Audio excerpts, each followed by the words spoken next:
Cambridge IELTS 2 by the University of Cambridge Local Examination Syndicate. Published by Cambridge University Press, 2000. This recording is copyright. Cassette 1, Side 2. Test 2. You will hear a number of different recordings, and you will have to answer questions on what you hear. There will be time for you to read the instructions and questions, and you will have a chance to check your work. All the recordings will be played once only. The test is in 4 sections.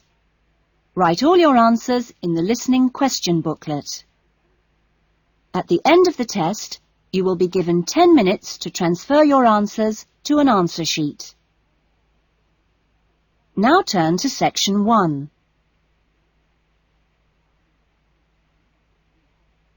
Section 1. Gavin, a newly arrived student, wants to insure the contents of his apartment. He calls an insurance agent to ask for information. First, you have some time to look at questions 1 to 6.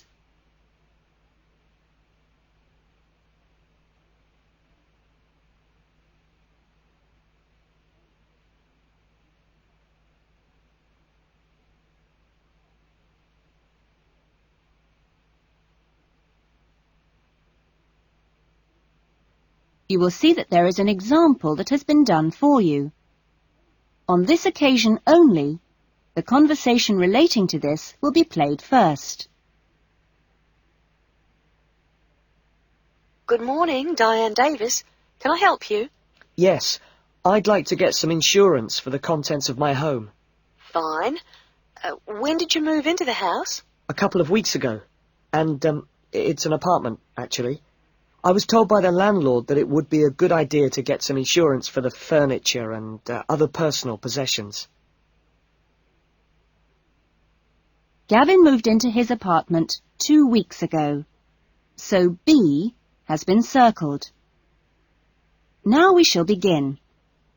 You should answer the questions as you listen, because you will not hear the recording a second time. Listen carefully to the conversation and answer questions 1 to 6. Good morning, Diane Davis. Can I help you? Yes, I'd like to get some insurance for the contents of my home. Fine. When did you move into the house? A couple of weeks ago. And, it's an apartment, actually. I was told by the landlord that it would be a good idea to get some insurance for the furniture and other personal possessions. Fine. Well, let's get some details. What kind of apartment is it? It's a 2-bedroom apartment. Huh? What floor is it on? Why do you need to know that? Because it affects the cost of the insurance.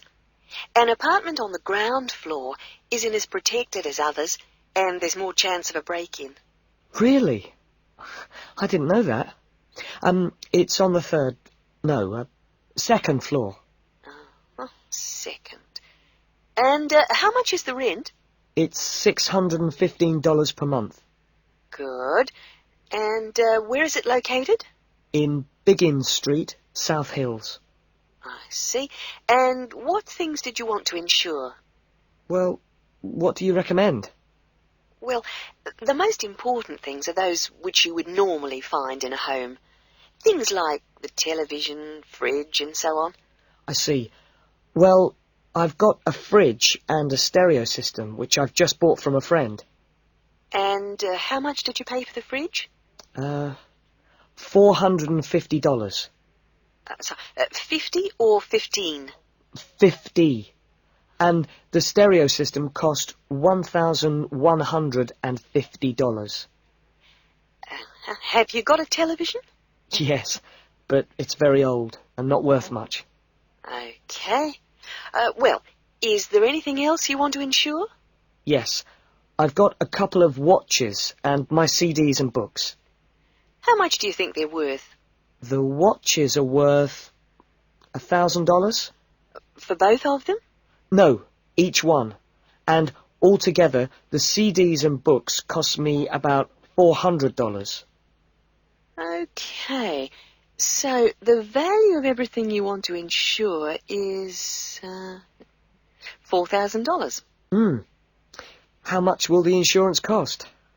Let me see, $4,000 divided by plus 10%. Right, so this kind of insurance, that's private contents insurance, it comes to $184 for a 12-month period. $184? Well, that sounds pretty good.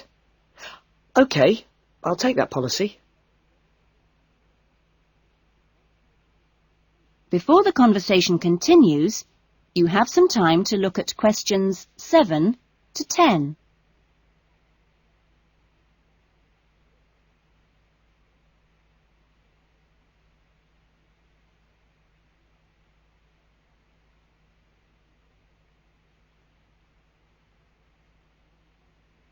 Now listen carefully and answer questions 7 to 10. Can I arrange the policy over the phone? Sure, just let me get the details down. So, that's Mr. Gavin Murray. That's Murray. And the address is? It's 16C Biggins Street, South Hills. Okay. 16C Biggins Street, South Hills? That's right. It's 2 words. South Hills. And your date of birth is? 12th of November, 1980. And your contact number? Home phone number is 9872 4855. Right.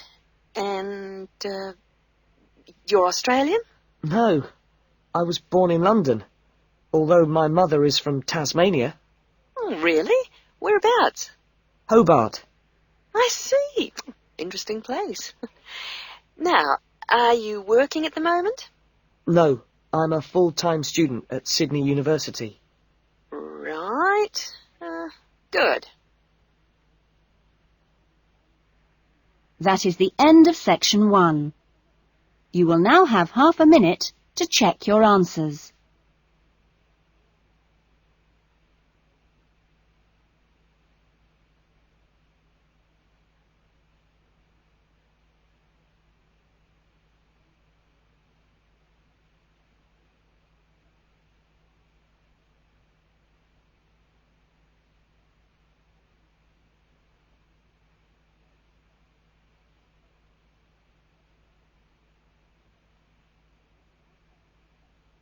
Now turn to section 2.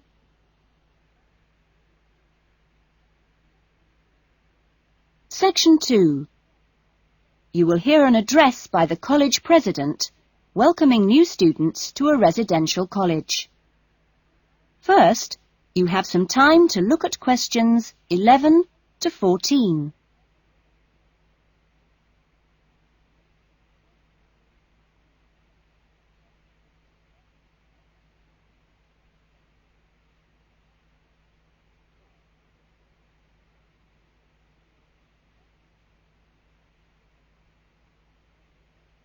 Now listen carefully to the first part of the talk and answer questions 11 to 14. Well, good morning, everyone. It's good to see you all here. Welcome to Smith House. Smith House, as you may or may not know, is one of the oldest residential colleges of the university.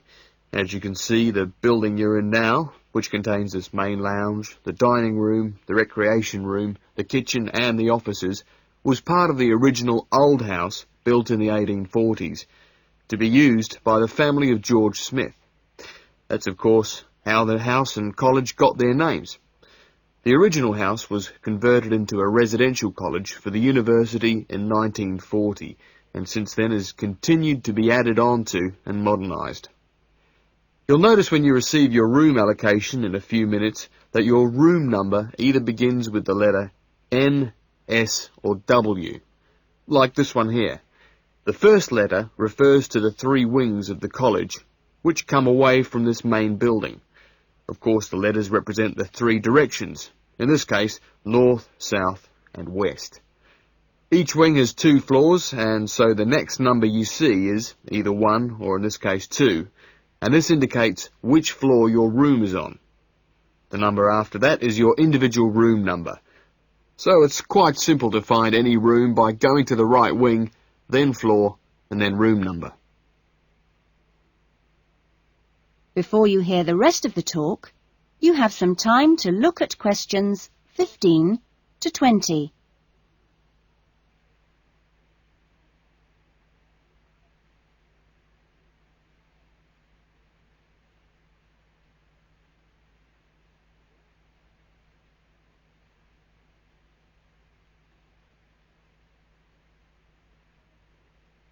Now listen carefully and answer questions 15 to 20. You'll also notice, when you receive your orientation pack shortly, that there are 2 keys.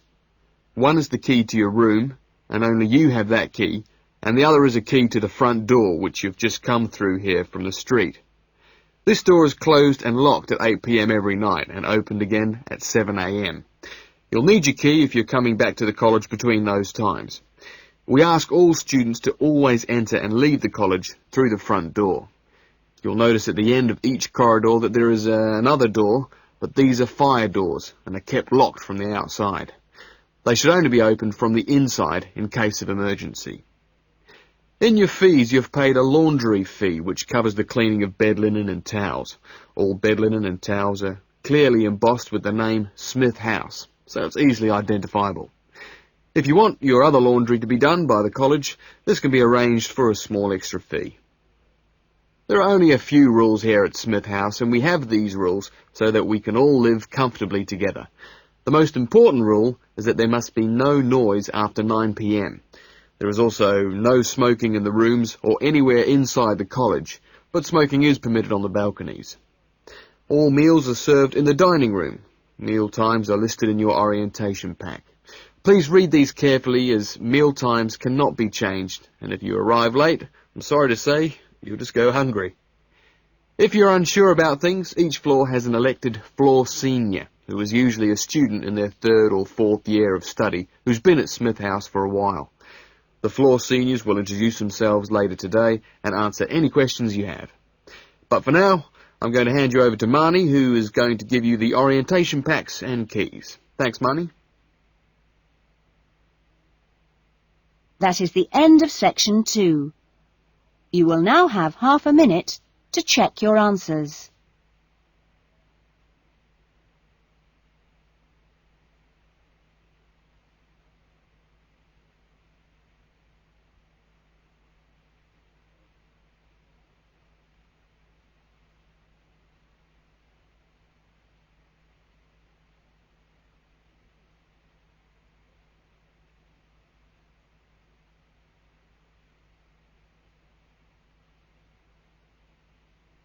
Now turn to section 3. Section 3. You will hear a conversation between 2 students, Lynn and Robin, who are discussing an assignment. First, you have some time to look at questions 21 to 30.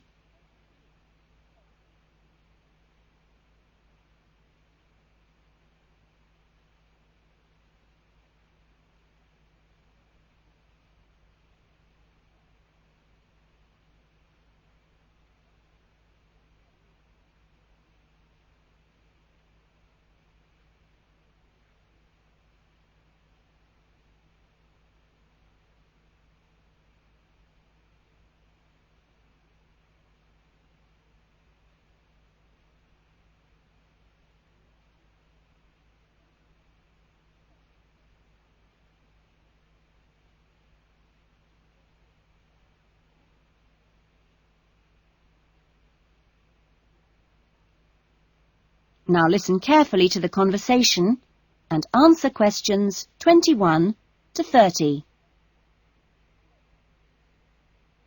That essay we have to write, the one on how children learn through the media, how are you planning to write it? Well, I've given it some thought, and I think that the best way to approach it is to divide the essay into two parts.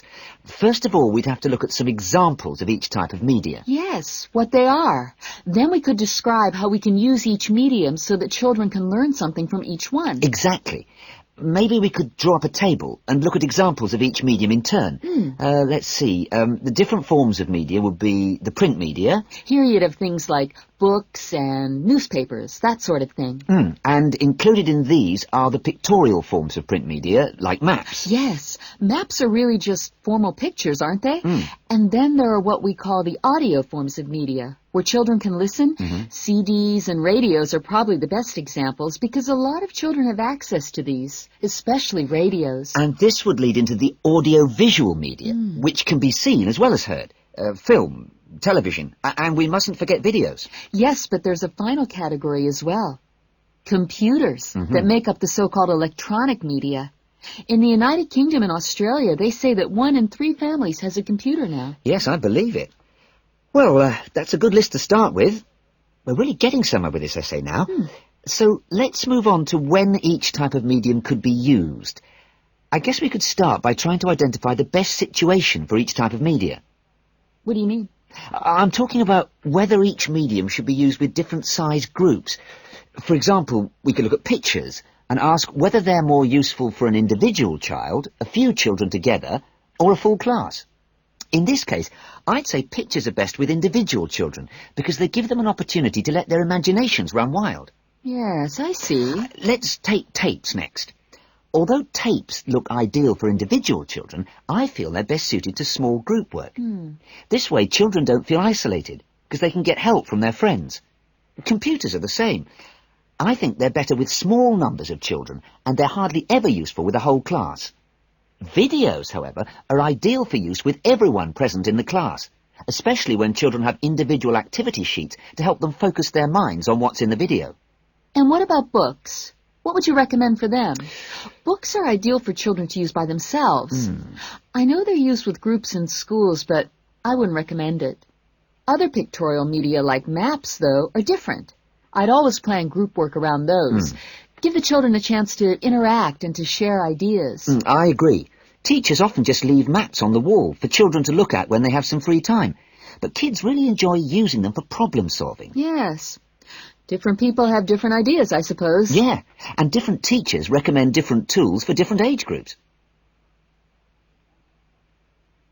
That is the end of section 3. You will now have half a minute to check your answers.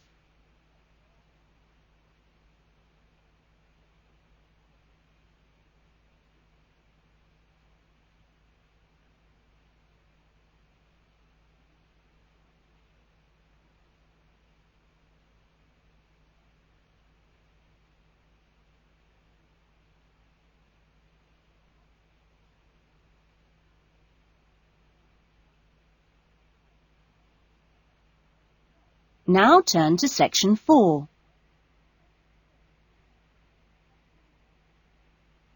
Section 4. You will hear a lecturer talking to a group of students at the beginning of a course in rural development. First, you have some time to look at questions 31 to 40.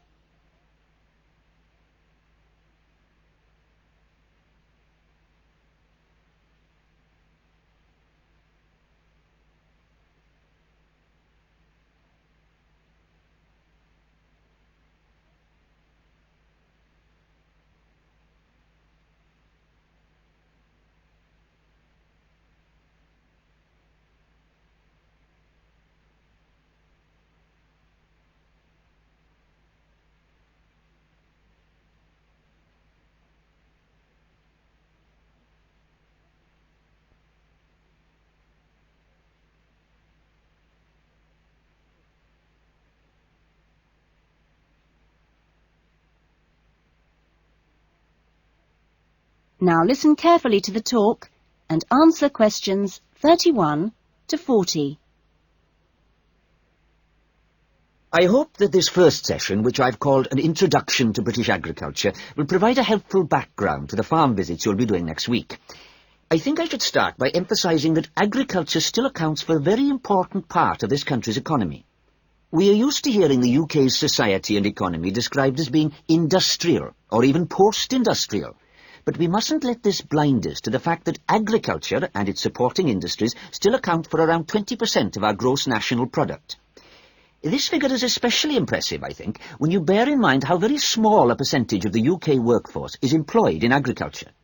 This is not a recent development. You'd have to go back to 1750 or so to find a majority of the workforce in this country working in agriculture. By the middle of the next century, in 1850 that is, it had fallen sharply to 10%, and then to 3% by the middle of the 20th century. And now, just 2% of the workforce contribute 20% of GNP. How is this efficiency achieved? Well, my own view is that it owes a great deal to a history over the last 50 or 60 years of intelligent support by the state, mainly taking the form of helping farmers to plan ahead. Then the two other factors I should mention, both very important, are the high level of training amongst the agricultural workforce, and secondly, the recognition by farmers of the value of investing in technology. Now, although the UK is a fairly small country, the geology and climate vary a good deal from region to region. For our purposes today, we can divide the country broadly into three. I've marked them on the map here. The region you'll get to know best, of course, is the north, where we are at present. The land here is generally hilly, and the soil's thin. The climate up here, and you've already had evidence of this, is generally cool and wet. As you'll see next week, the typical farm here in the north is a small, family-run concern, producing mainly wool and timber for the market. If we contrast that with the eastern region, over here, the east is flatter and more low-lying, with fertile soils and a mixed climate. Average farm size is much bigger in the east, and farms are likely to be managed strictly on commercial lines. As for crops, well, the east is the UK's great cereal-producing region. However, increasingly significant areas are now also given over to high-quality vegetables for supply direct to the supermarkets. The third broad region is the west, where it's a different story again. The climate is warmer than in the north and much wetter than in the east. The resulting rich soils in the west provide excellent pasture, and the farms there are quite large, typically around 800 hectares. The main products are milk, cheese and meat. So, clearly, there are marked differences between regions, but this does not prevent quite a strong sense of solidarity amongst the farming community as a whole, right across the country. This solidarity comes in part from the need to present a united front in dealing with other powerful interest groups, such as government or the media. It also owes something to the close cooperation between all the agricultural training colleges, through which the great majority of farmers pass at the beginning of their careers. And a third factor making for solidarity is the national structure of the Farmers' Union, of which virtually all farmers are members. Finally, in this short talk, I'd like to say a little about the challenges facing farmers in the next century. That is the end of section 4. You will now have half a minute to check your answers.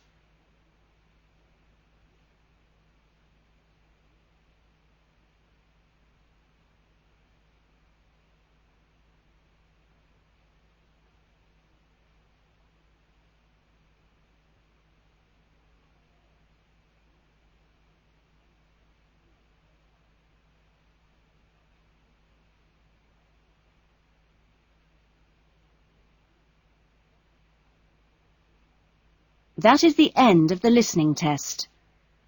In the IELTS test, you would now have 10 minutes to transfer your answers to the listening